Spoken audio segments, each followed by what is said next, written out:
E agora que a parte mais densa da aula já acabou, eu vou mostrar para vocês algumas coisas interessantes sobre pronúncia e fonema. Começando com um dos vícios de pronúncia mais cometidos por brasileiros. Se você quer identificar um brasileiro falando inglês, basta procurar pelo i no final das palavras. E o primeiro caso onde isso acontece é no final de palavras terminadas com e.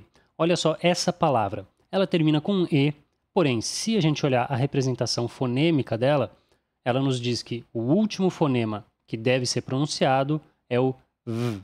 Portanto, a pronúncia correta dessa palavra é love. Love. Mas geralmente os brasileiros acabam colocando um i no final dessa palavra, resultando em love. Love.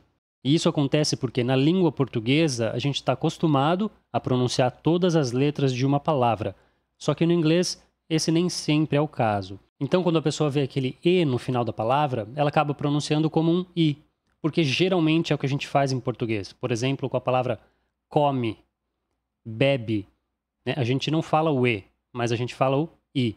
Então isso acaba gerando um sotaque bem peculiar do brasileiro falando inglês. Então vamos ver outro exemplo disso. Olha só, essa palavra termina com e, porém a representação fonêmica nos diz que o último fonema a ser pronunciado é o s. Então a pronúncia correta seria house. House. Porém, no inglês abrasileirado, isso acaba ficando house. House. A mesma coisa para name.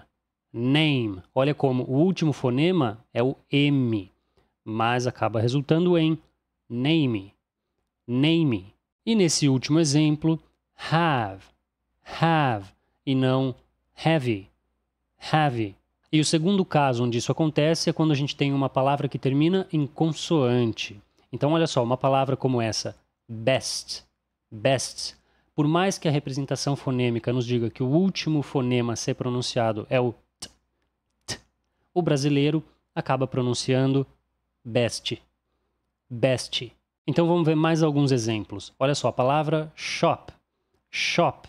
O último fonema a ser pronunciado é o p. P. E isso acaba ficando shop.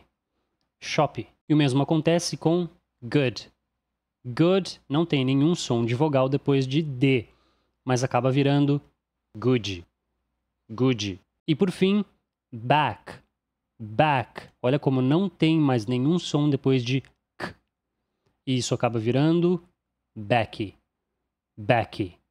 Então, se você tomar cuidado com esse desejo natural de colocar o i no final das palavras, seu sotaque já vai ficar muito mais próximo do neutro. Agora eu quero te mostrar dois fenômenos que acontecem bastante na língua inglesa.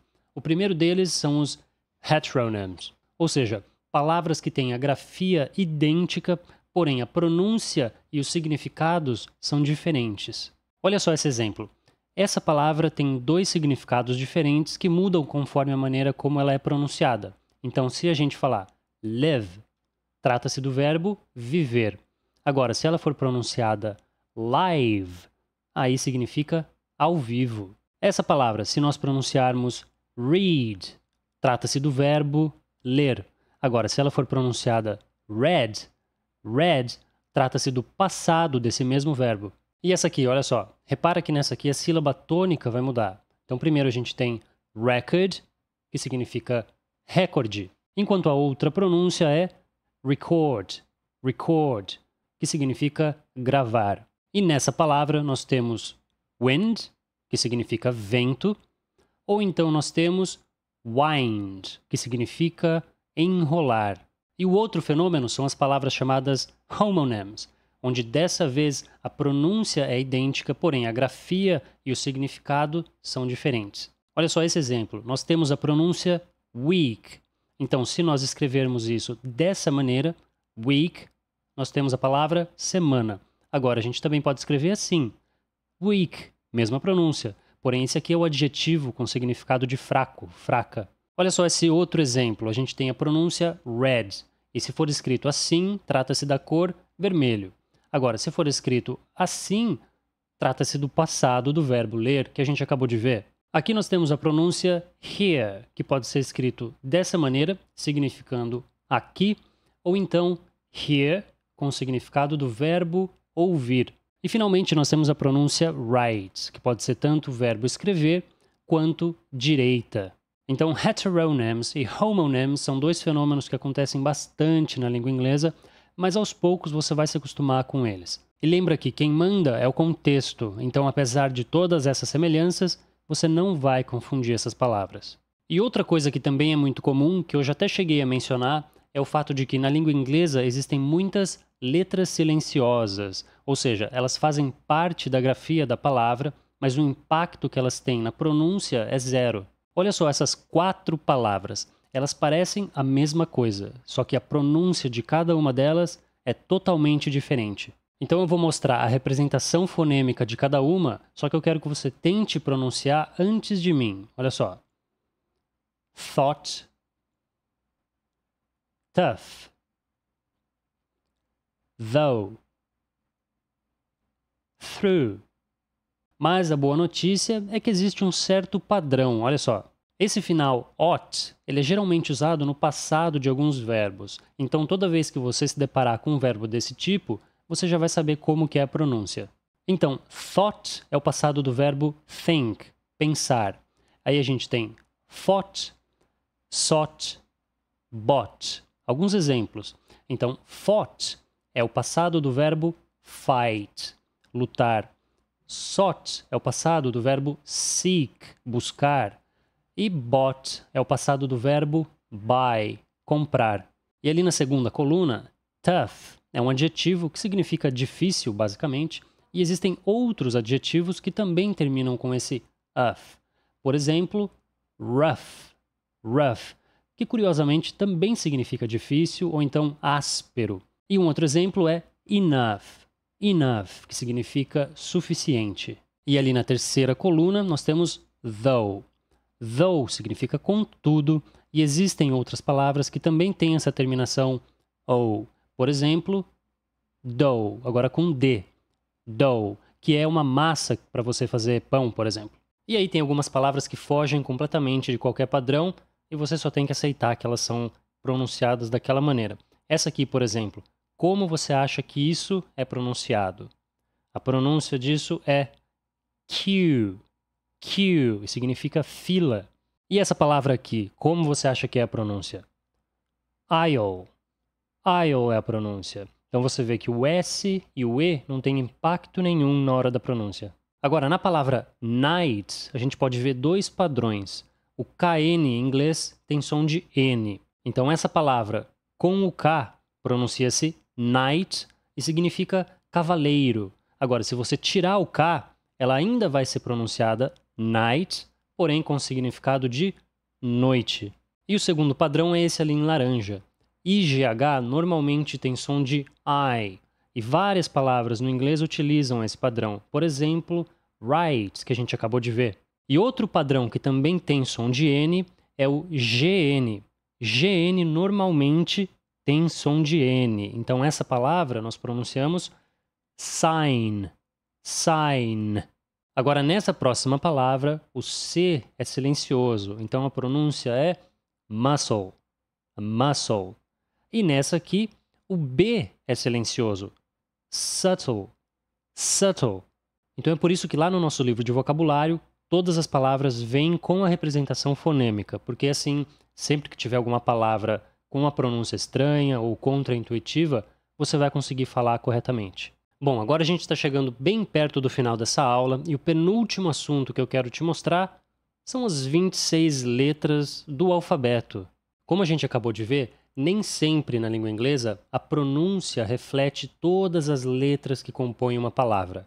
Então pode ser que você precise pedir para alguém soletrar uma palavra. Para isso, você tem que saber como as 26 letras do alfabeto são pronunciadas.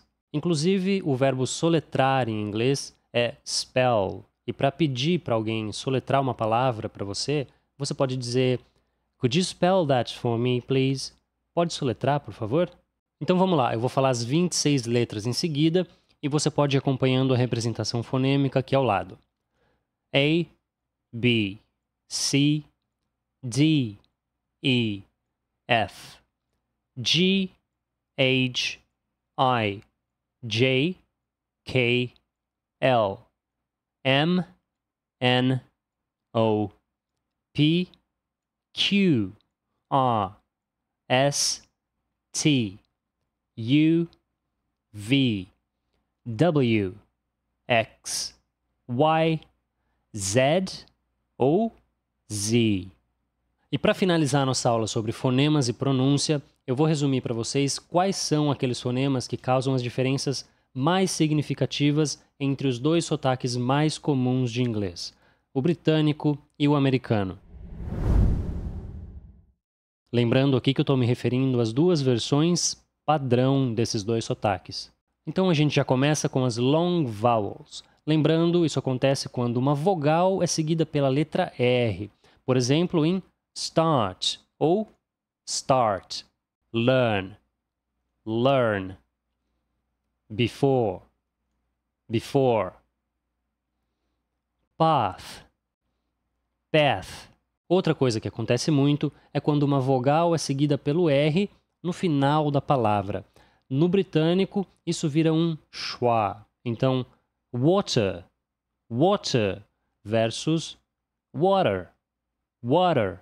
E aí a gente tem esse fenômeno chamado de flapping, que dá ao inglês americano o seu som mais característico. Isso ocorre com a letra T e D, desde que elas venham entre duas vogais e a última vogal seja átona.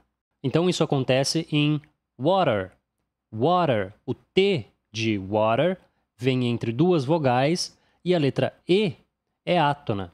Então o T passou a ter esse som meio parecido com o nosso R do português em palavras como pera, embora.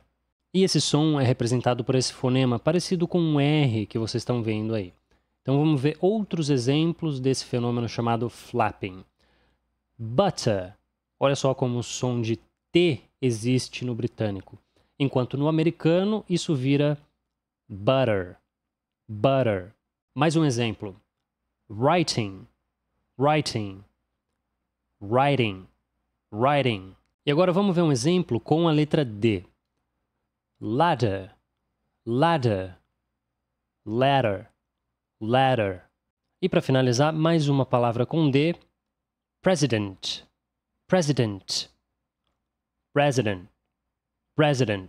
Então essas são as diferenças mais evidentes entre o British English e o American English. Então agora sempre que você ouvir esses dois sotaques, presta atenção e você vai ver como elas realmente existem. E assim, pessoal, a gente chega ao final da nossa aula sobre fonemas e pronúncia. Foi uma aula bastante extensa, com bastante conteúdo, mas eu tenho certeza que ela vai ser importante para que você comece a sua jornada falando o idioma corretamente e sabendo que você pode sempre usar as representações fonêmicas a seu favor.